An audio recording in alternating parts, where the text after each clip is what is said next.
बच्चों आज मैं आपको एक स्टोरी सुनाऊंगी। ओके? एक था इकाई, उसका पड़ोसी था धाई। इकाई के पास कितनी तीली है राधिका? कितनी? 5। इकाई का था एक भाई, उसको 7 तीली चाहिए थी। वो अपने भाई से कहता है मुझे दे दो, मुझे दे दो। पर इकाई कहता है भाई मैं कैसे दे दूं, मेरे पास तो सिर्फ 5 है।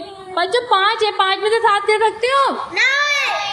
देखो कैसे दे। अभी सोचता मैं क्या करूं, ये सोचता है कि चलो मैं अपने पड़ोसी दाई से मांग लेता हूँ। ये इकाई अपने पड़ोसी दाई से कहता है मुझे दे दो, मुझे दे दो, मुझे दे दो, मुझे दे दो। जो धाई होता है उसके पास 10 तीली के 2 बंडल है। कितने बंडल है? 10 तीली के 2। तो धाई एक बंडल यानी 10 तीली का एक बंडल इकाई को दे देता है। अब इकाई क्या करता है, इन 10 तीली को खोल लेता है।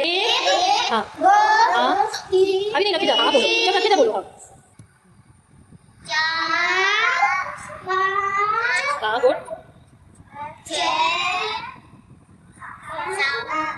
5 8 तो कितने हो जाएंगे? 11 12 13 14 15। अब इसका भाई से कितने मांग रहा था? 7। तो ललित अब आप एक काम करो, पहले 7 उठा के इधर रख दो। भाई को एक करके रखना।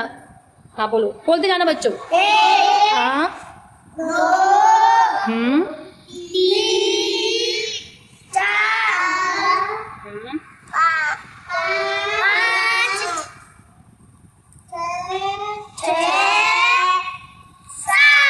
2 अब ऐसा करो राधिका या काम नहीं कोई बच्चा धागे यहाँ पे रखो, एक किन रखना। ठीक है?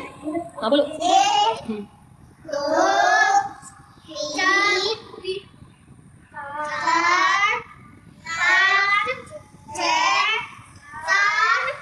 तो बच्चों आप लोग ने देखा जब इकाई के पास कितनी हो गई थी? 15। ठीक है?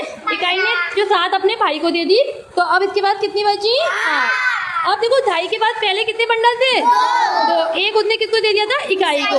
अब कितना बंडल बचा है? 1। अब उसका भी भाई उससे एक बंडल मांग रहा है, मुझे दे दो, मुझे दे दो। तो धाई अपने भाई को एक बंडल दे देता है। अब धाई के पास एक बंडल दे दिया तो कुछ बचा है? कुछ नहीं मतलब 0। तो धाई के पास क्या हुआ? 0। तो बच्चों इस तरीके से हम हासिल के घटाव करते हैं। ठीक है? तो अब आप कोई तरीके से हासिल का घटाव करके हम समझाएंगे।